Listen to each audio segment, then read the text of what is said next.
దోచిన చిన్నోడమ్మ గారడి చేతల పిడుగోయమ్మ వచ్చాడమ్మ కిటుకుల కిట్టయ్యా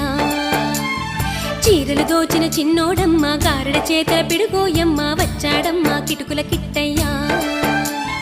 చూడరండమ్మా వచ్చాడమ్మ కృష్ణుడు రేపల్లె వాడల్ని ఏలువాడు